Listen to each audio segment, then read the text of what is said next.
Hello.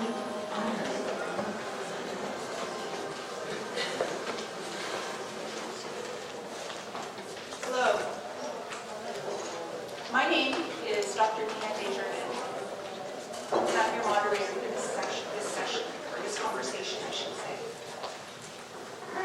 So I hate talking about myself. So I'm just going to use some words my husband uses to describe who I am. I'm a psychiatrist hell-bent on saving the world from itself. And that's how I ended up here today with these two formidable women. Both are Canadian writers of Celtic descent and exactly the same age.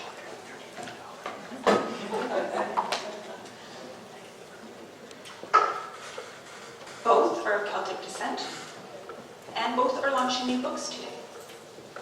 Diana Beresford Kroeger has brought us To Speak for the Trees, My Life's Journey from Ancient Celtic Wisdom to a Healing Vision of the Forest, out from Penn Kemp, Random House, Canada. Penn Kemp is launching a collection of poems, River Reverie. Diana and Penn are each going to read for 15 minutes, and then we're going to open up the conversation to you. Penn Kemp is no stranger to Wordsfest or to London's artistic community. She's been London's first poet laureate, as well as a writer in residence at Western University. She's presented a number of sound operas at Aeolian Hall and at Western. Penn's latest book, River Reverie, is published by London's own Insomniac Press, as was her 2018 collection, Local Heroes. River Reverie features 100 poems celebrating our river and environs, with photographs by Mary MacDonald. As always, Penn loves collaborating with local authors. QR codes in River Reverie link to poetry films by Mary MacDonald and by Dennis Siren, as well as recordings of Penn reading. So I'm going to welcome Penn to take the podium.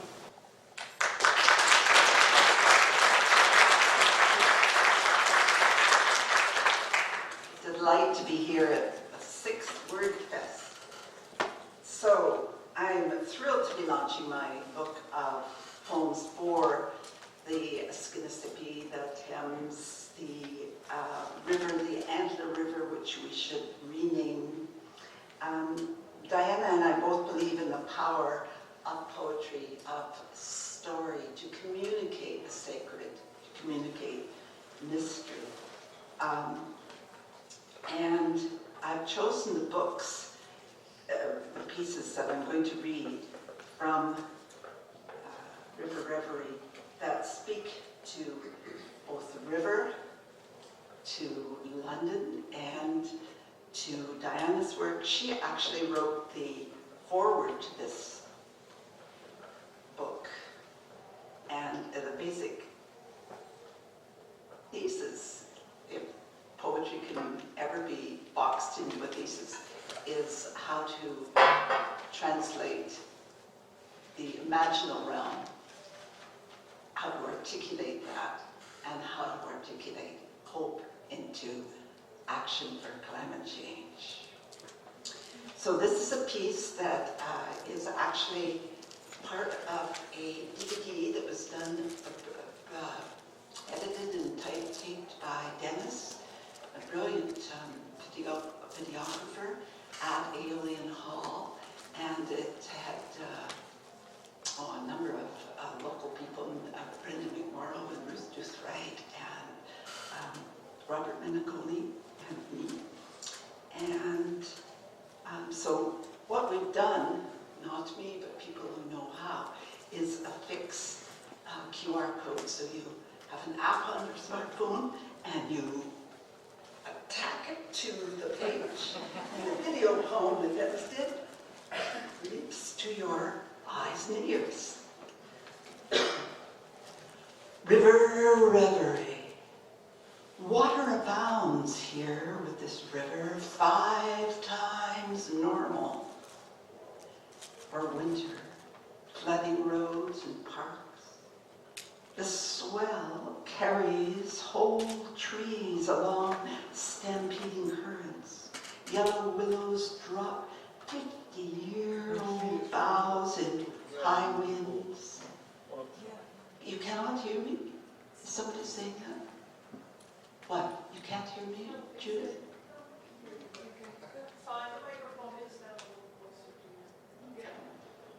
I would not like not to be heard in my 13 minutes of fame. Climate change, is that better? I hope climate change is better. That's not in the poem. Climate change is certainly upon us. From 11 below to 11 above in hours, sinking back below freezing. Green begins to bury the remnants of flood, the wall of last fall's leaves, packed level against link fence. Weird how all reverberates in spring clarity as old detritus is dredged. My rant runs along river in long twilight along the shore, a migratory route for warblers alighting in cottonwood, a trill unknown we cannot now locate, since sound is not where sight is, and the willows are leaving out the paw-tracked mud, the grocery cart obliterated by winter storm back to origin, a mess of twisted rust like an old fishing weir.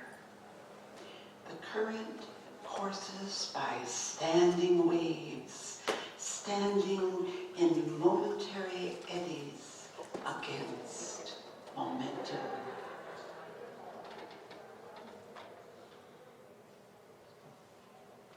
I selected a couple of poems that were dedicated to trees here in honor of Diana's work and her new book, To Speak for the Trees.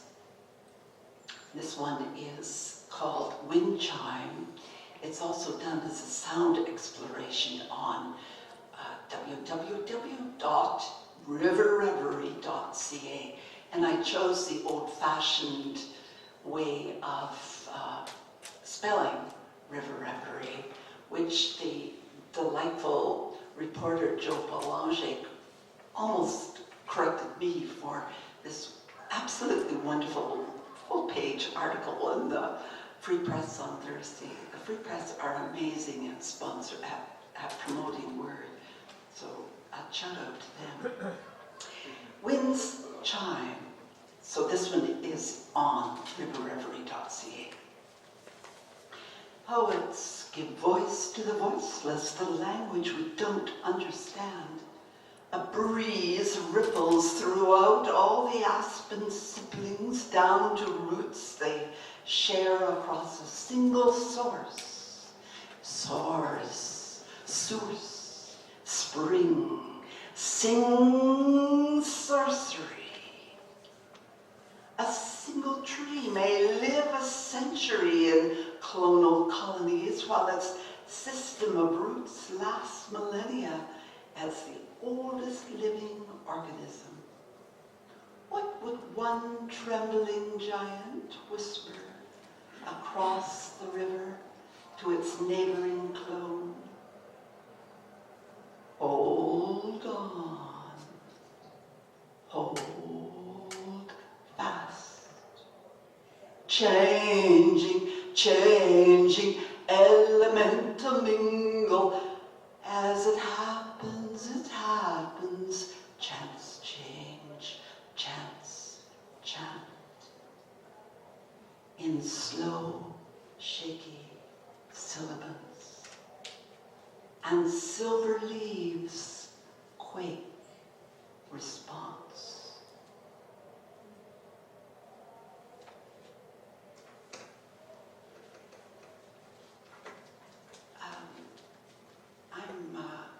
In a kind of timeless zone, which is not good for timekeeping, so we have a timekeeper here.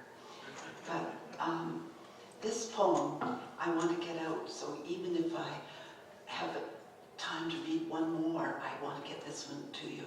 It's called In Celebration Forest, and it was commissioned by Joni Beckler, our dear mayor, who I wish would return, for Reforest London, and it's still on the Reforest London site. And I'm dedicating this one to Diana. Mother trees surround us, the very few left from original forest we long paved over. Old rotten stumps that settlers burnt to clear their land. Here's to the trees that celebrate soul. We celebrate their spectacular presence. Here's to sugar maple and chanticleer pear, turning burnt orange in fall.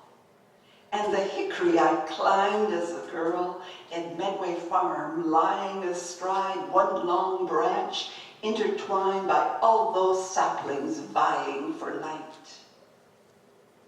The 3 birches on our front lawn, planted when we moved here some 65 years ago, now 70, growing old alongside, dropping our fireplace kindling.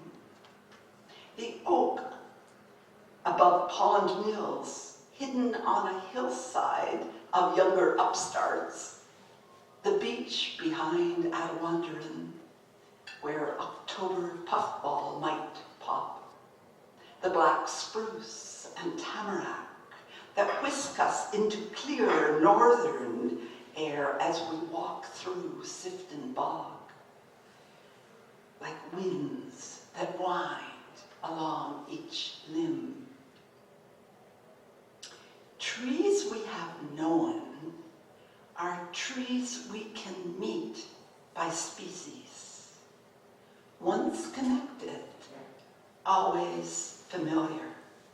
Old friends to greet on any city street or in deep woods. If we can slow down long enough to salute the tree of life in each.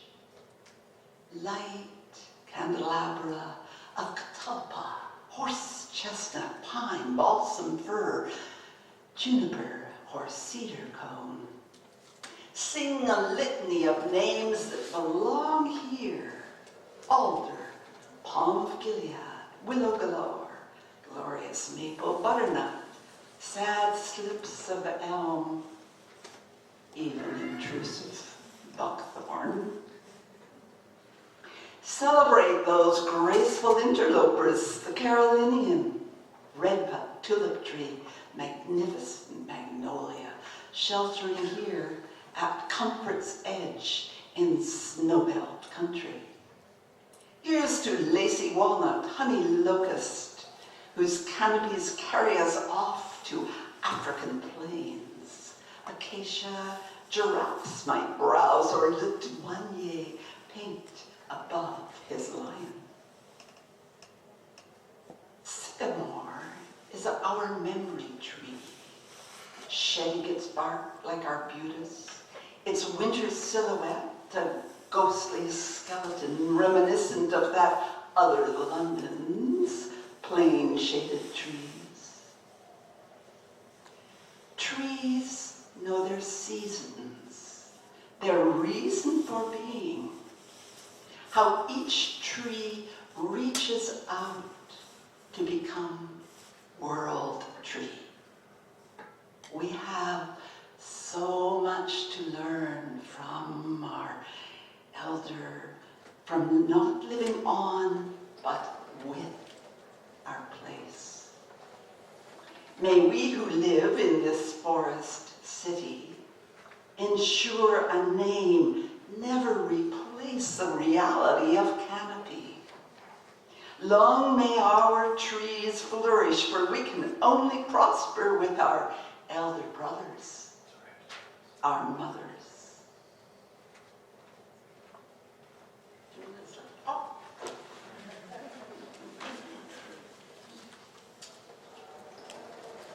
The Untitled Chapter. Oh, good. book is dedicated to my grandchildren and all our grandchildren and all our children and all our elders and everyone. And the trees and the river. Believe.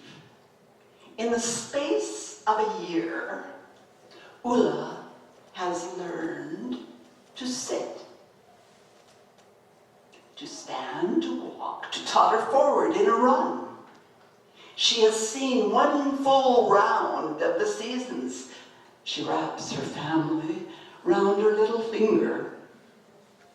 Now, just before dusk, we stroll hand in hand to witness the evening ritual of geese return. Gliding along the Thames in formation, they skim overhead, flapping slow time in sync. She studies their procedure, dropping my hand to edge forward, neck outstretched, arms aerodynamically angled. She flaps and flaps along the bank, following their flight, ready for a sudden lift. Again, again, till the last goose has flown, dragging her heels home, disconcerted. She braces her body against the rising breeze, bewildered that she too can't take off to sky, but game to try again tomorrow, convinced the bird's secret will soon belong to her.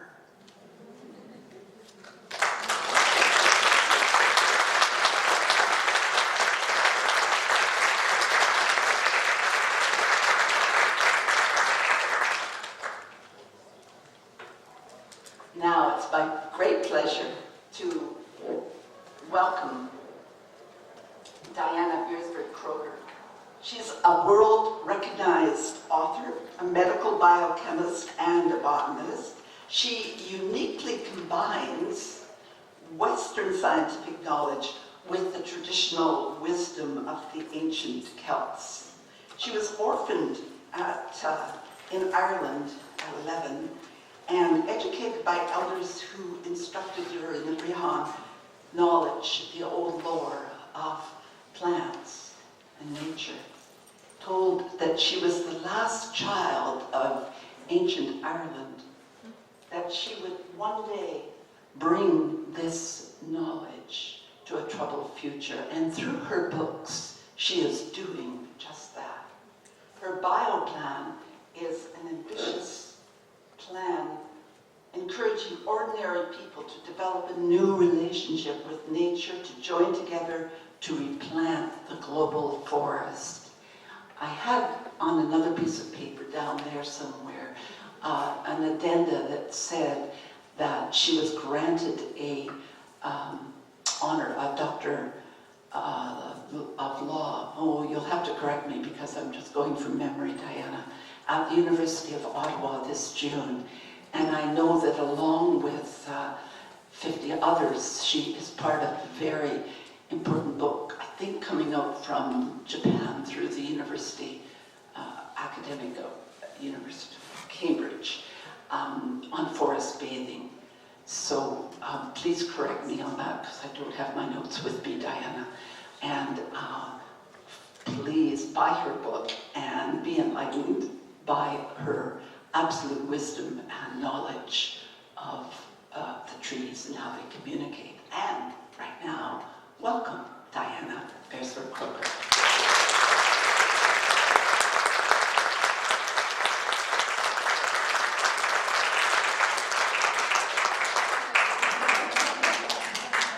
We are the triad.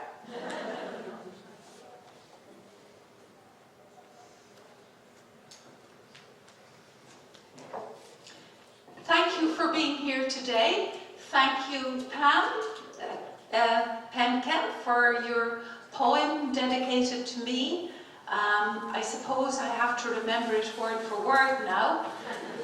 I am the original Irish hooligan.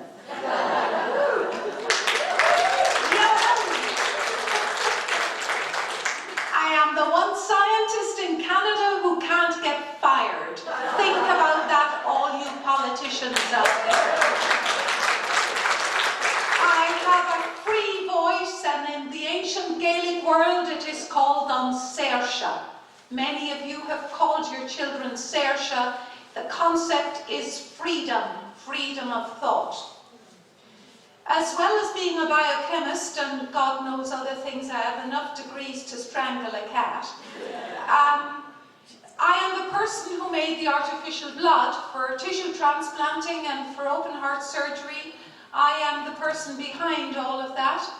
And indeed, it is now used for chemotherapeutic delivery for cancers.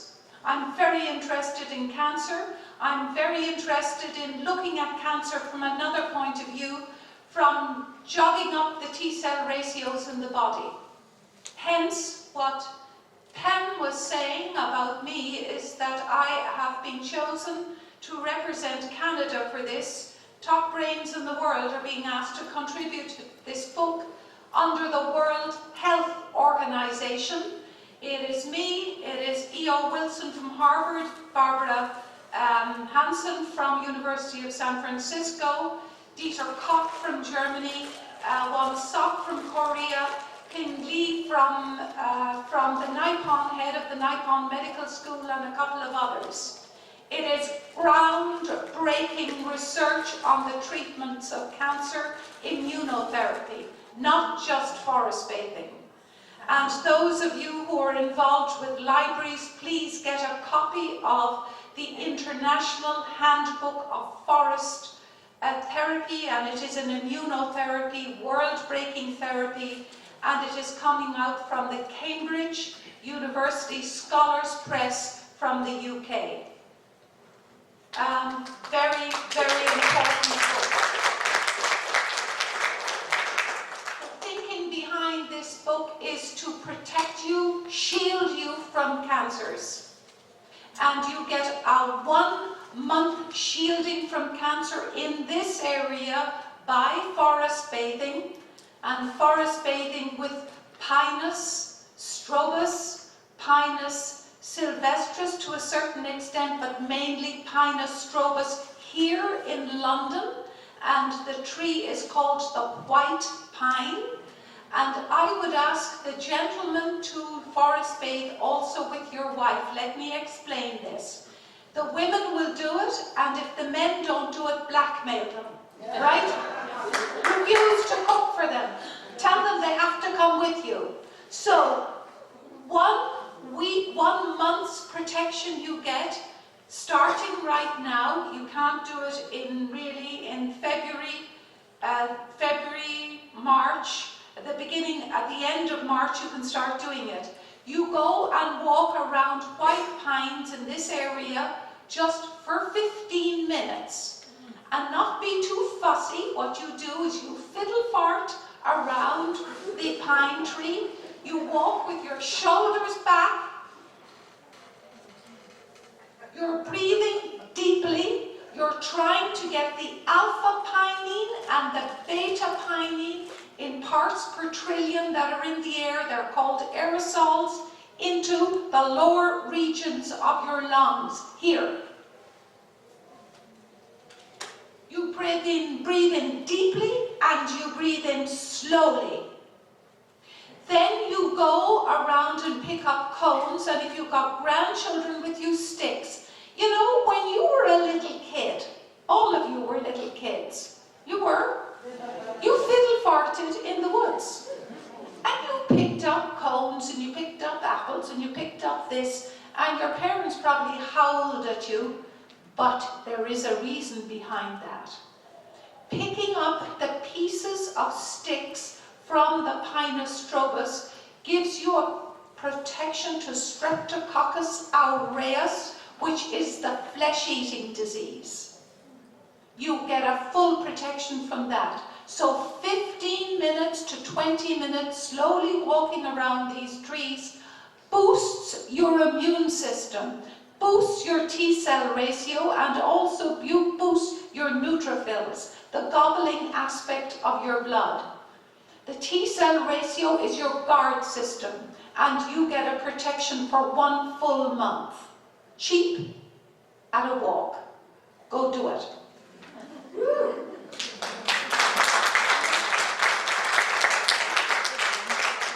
Now I want to talk to you about climate change. You can read about me in my book, To Speak for the Trees, if you want to. Get it out of the library if you want to. And I am asking every single one of you to be my ambassadors. I'm not asking the politicians to be my ambassadors. I'm asking you, because you have a kitchen table, and sit at the kitchen table and talk to people about this, because there is an answer to climate change. First off, 400 million years ago, our atmosphere was not the dicky-boo atmosphere we have today, where you can go out and walk and breathe the oxygen. No, it wasn't. The atmosphere was filled with carbon dioxide. And the great forests of the world have taken 400 million years to pull that carbon dioxide out of the atmosphere into the tree body itself by an extraordinary means of farming the sun. We only know now scientifically the meaning of that. We didn't know it 50 years ago, 20 years ago, probably 15 years ago. We have had a fuller understanding of that. It is very important for you to remember this. The oxygen that you're breathing today into each lobe of your lung is coming 60% from the great forests of the world. And if you cut them down for human greed, you will not be breathing. So do an experiment for me when you go home. Stop breathing for a half an hour and see how far you get to the funeral parlour on that little truck of not breathing. Every breath you take, you thank a tree. It is extraordinary that 2,000 years ago there was a protection for the great forests of the world greater than there is now. The commercialization of the forest started with the Romans. They put a price on nature. Nature is everybody's forage. Nature is everybody's commonage. And we need to take that price of nature and throw it away.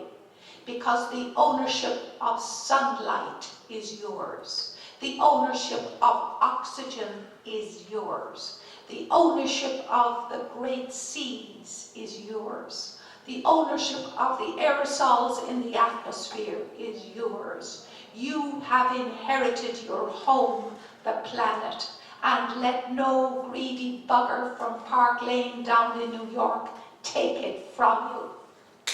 So, that is why I am speaking to you and not to the politicians. If we keep going the way we're going, there will be nothing left for our children and even less for our grandchildren. So we have to fix this, and we can fix this very, very easily.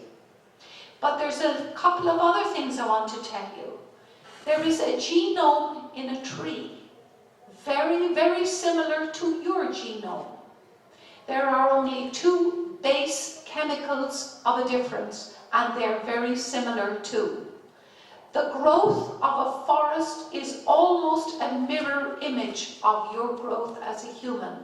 We are tied to the forests in a way that we, me, my crowd, my academic crowd as scientists, were just beginning to understand, and we're still destroying them. And I call that foolish, stupid ignorance. I cannot express in greater terms, other than cursing, something that we are being so ignorant about. What a tree does is quantum mechanics. And if you don't like these words, stick your fingers in your ears. It is quantum mechanics. Very simple. This is very simple. Don't any physicist fool you into thinking that this is difficult. Quantum mechanics is very simple. Sunlight comes in a straight vector, a line on the planet. But it also comes in another way that Einstein understood, in a wave pattern called a sine pattern. And that sine pattern of sunlight lands on the surface of a leaf. All leaves, all trees, all over the planet during the daylight hours. The sine wave is a short little wave of sunshine landing on the leaf. And it does a dance, a molecular quantum dance on the leaf, just like a beehive. And it triggers the green of the leaf, the chloroplast of the leaf, to do something that is quite extraordinary. It takes a jump by way of an electron. It pops up with energy. That feeds the world.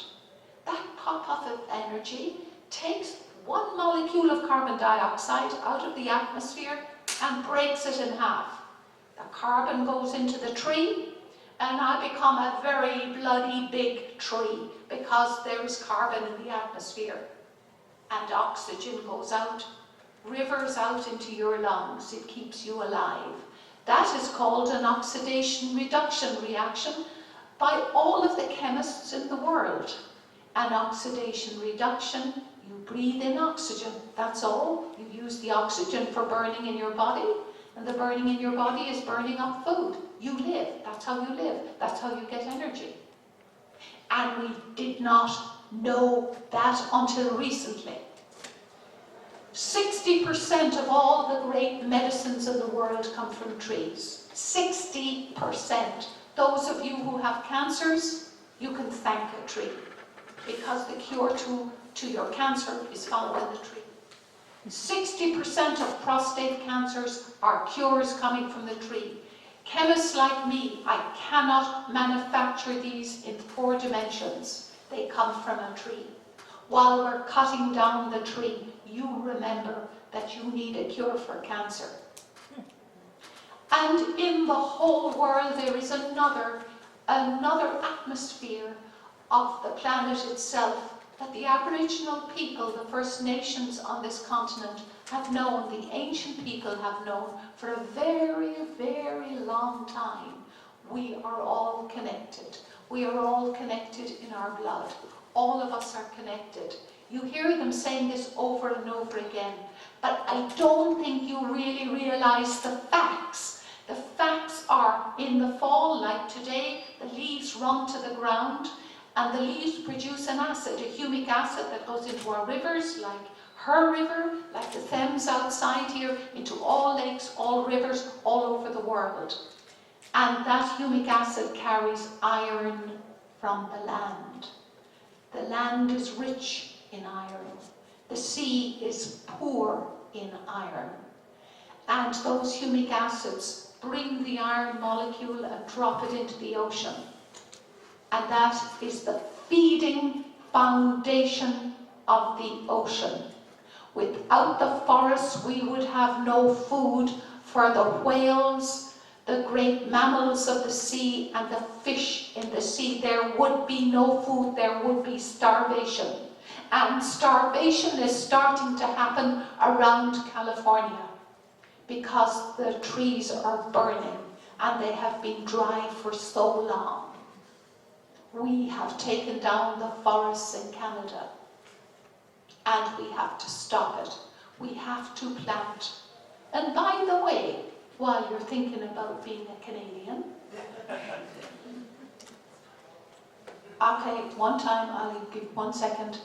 The Call of the Forest, my film, the documentary, there was one country forbade us from filming. In this country, Canada was the one who forbade us from filming out on the west coast. It is the only country that forbade us. So things are not so sweet politically here for some reason. So bear that in mind and file it away. So, in the great oceans are connected to the land, connected to the forests, connected to the skies, and our weather patterns are in the skies. There is so much more for you to know. You plant 1 tree per person for the next 6 years, native to native.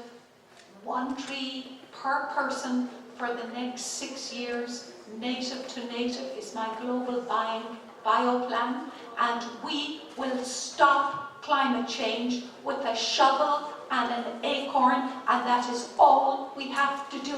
It is cheap.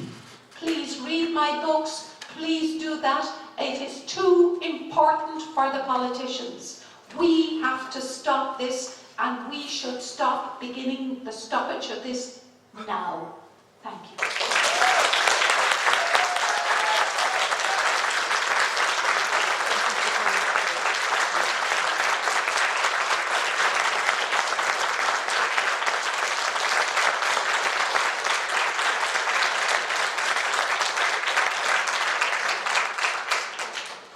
Thank you, Diana. So we're going to move on to the dialogue portion of our session. I get the honor of asking the first question. Diana and Penn. Diana, you wrote the foreword for Penn's River Reverie. You both believe in poetry as a means of articulating what has no words. You both talk about communicating in a language other than ordinary speech. Could you explain more? This one is for me. Yeah. This one is for me.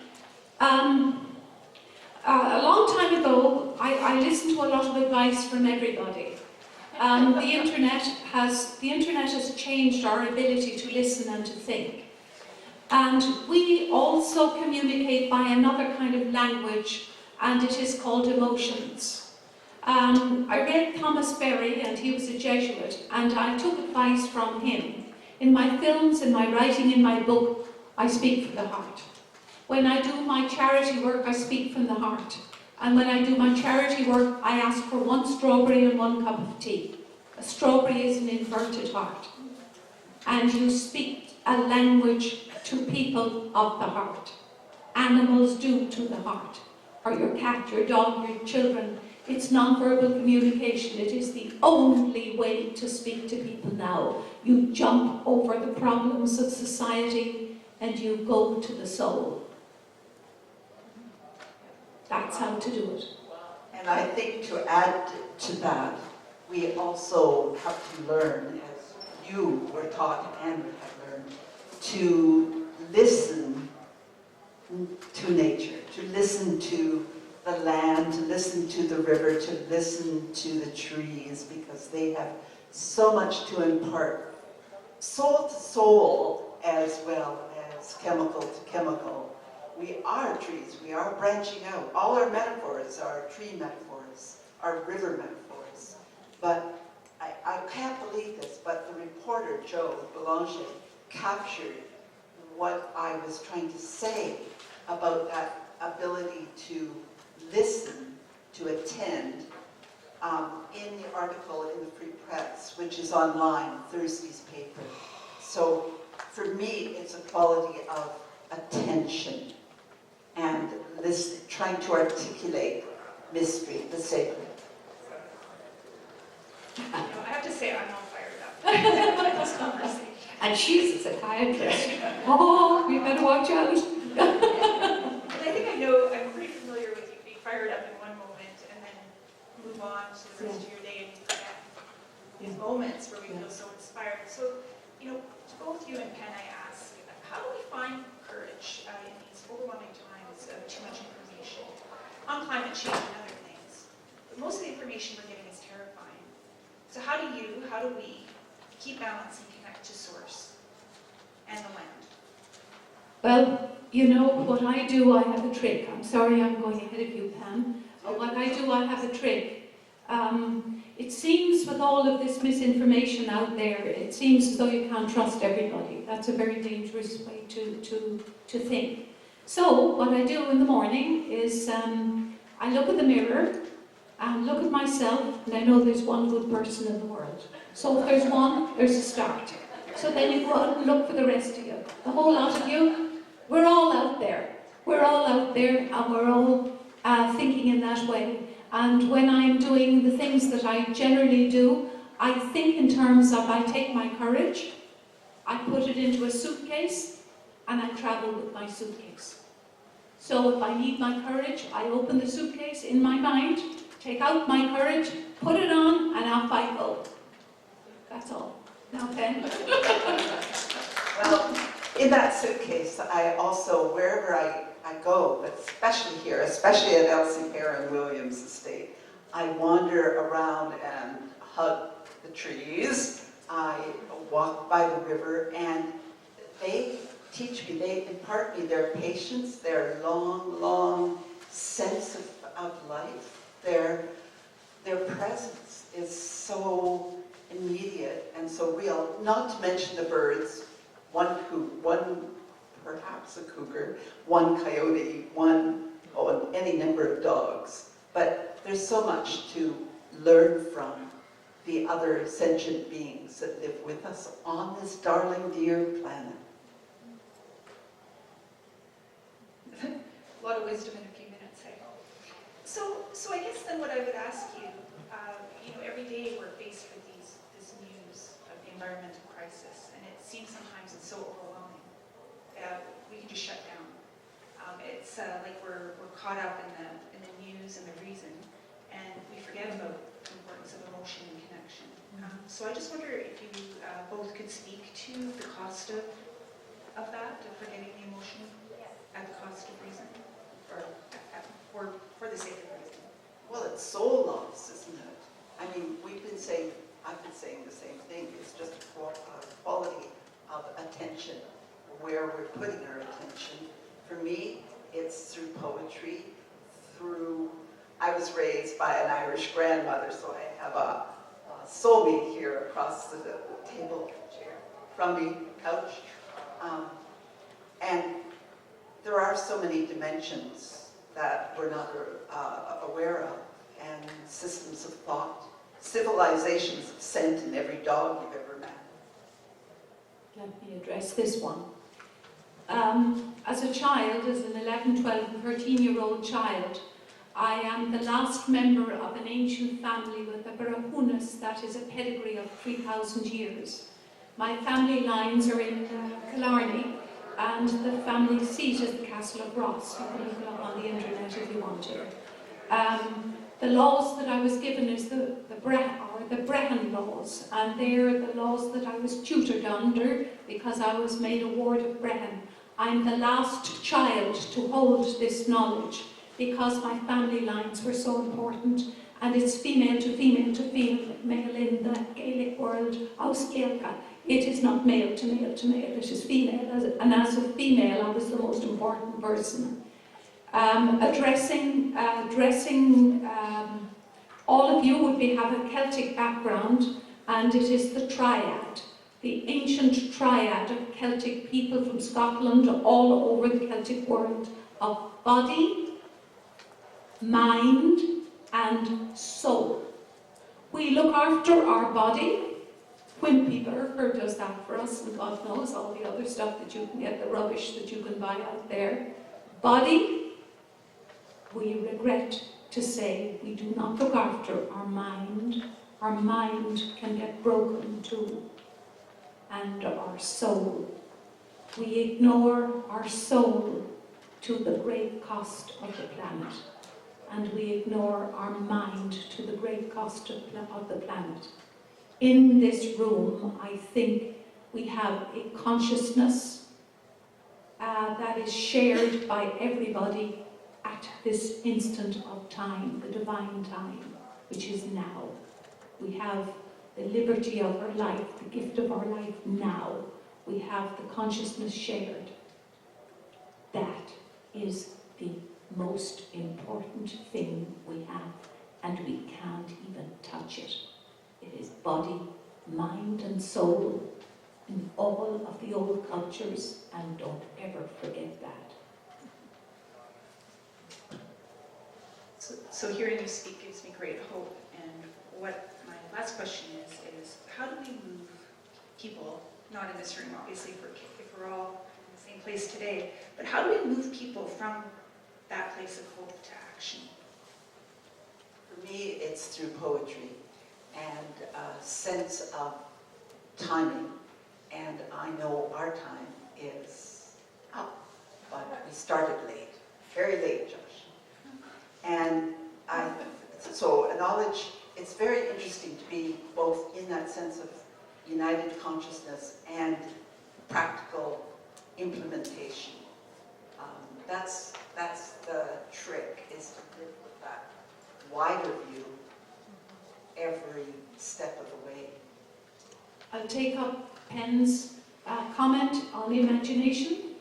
The most important thing a child and you have is your imagination. This is a comment that Einstein made before his death. We as scientists, we go by a hunch. Oh my God, we're not brilliant. You run on a hunch, you think you're right.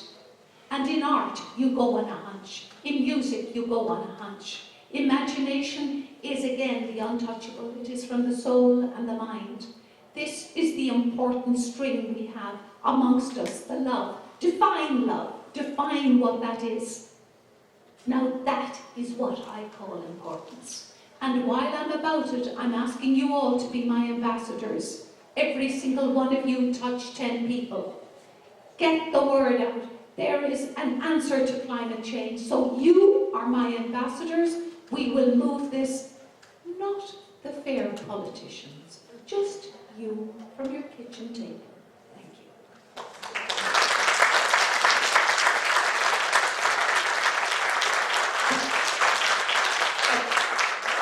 I think we might be out of time, but I'm hoping that the powers that be will allow us time for one question.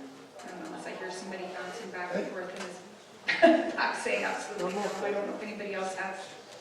Josh, where are you? Are we done? Okay.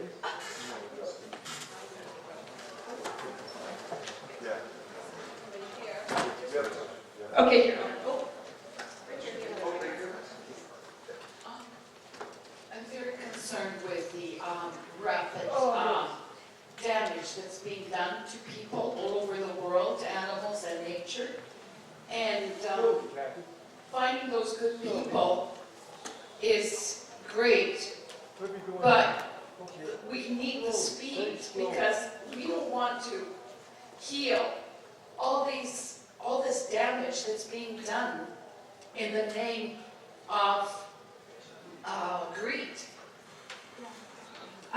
Let me address that one. It's happening. Let me address the media. I would like to hear some good media. I would not like to hear police reports every single day. There are people like me doing some extraordinary things, and I know people who are doing extraordinary things, but unfortunately right now, you never hear them.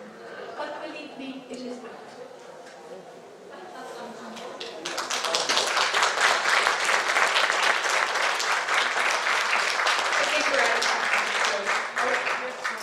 Oh, we have room for one more question? Some, he said, some. Some? Go for it, go for it. Does anybody else have it? Oh.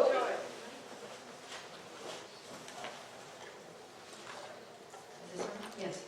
I have moved here only in the last year. I'm a country person.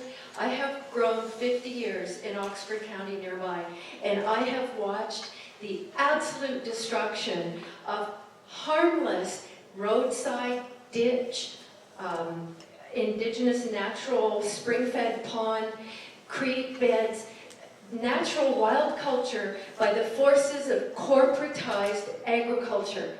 And what I'm seeing is this province is rolling over for the agricultural lobby, and trees come down. I have watched trees come down 24 along roadsides that have grown there for 50 and 60 years in one day.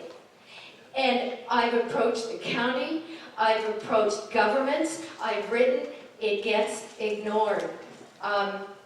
If anyone here has another recourse, come to me, because I'll be your voice.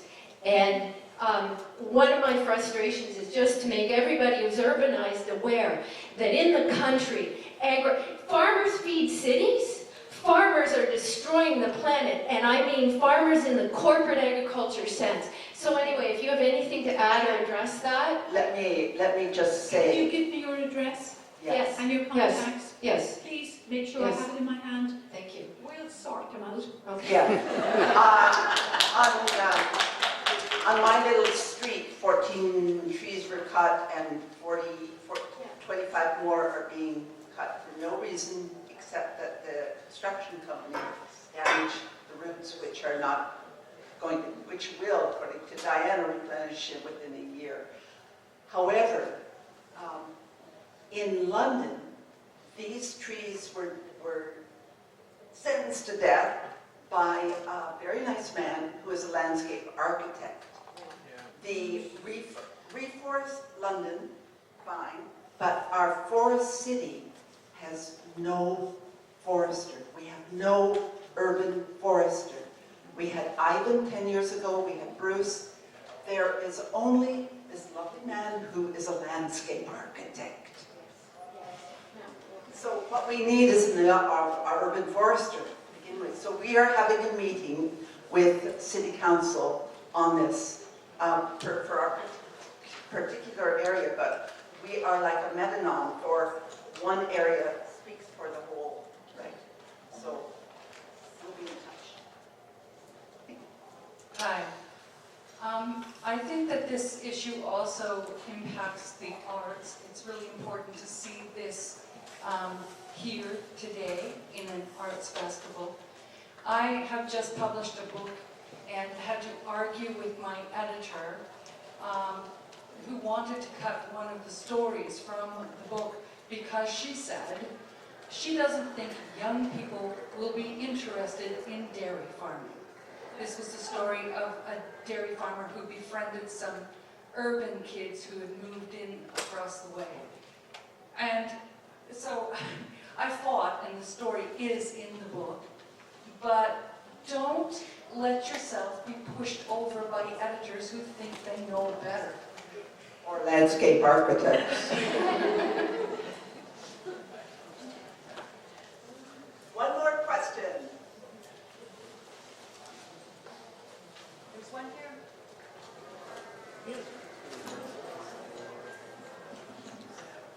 Hi, thank you. I just want to say thank you because 20 years ago I bought 4 acres of real estate and everybody said I was crazy. And I planted trees every year and it's a forest now. Wonderful. And they still say I'm crazy. Yeah. Feel crazy. That makes 2 of us. And I took my mother's manicured lawn and let the volunteer trees come in. But I'm going to introduce to you Miguel Nenevi, who is a Brazilian professor from Puerto Velho, which is the center, if you know, of the Amazonian forest fires at the moment. He had me go all, he's here to translate, but yeah. What's your question, Miguel? It's not a question, but thank you for what I have heard here, listened to, and I would like to say that I am from the Amazon, and when you were talking about trees and forests and preservation, I was wishing people, agro-business people, like here I think we have similar problems, and the president, and our president, because he keeps saying that the Amazon is full of wealthy, it's very rich, and we should exploit everything. We should explore and go and cut the forest and so on. And he keeps repeating this.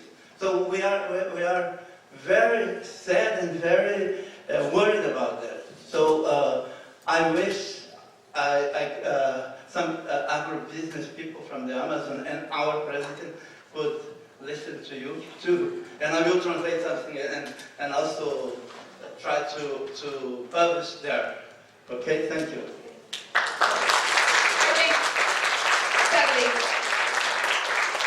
I think it's time we're going to have to wrap up, unfortunately. But I would like to just take this opportunity to thank both Penn and Diana for showing up today and for the opportunity to actually moderate this discussion. Just a reminder that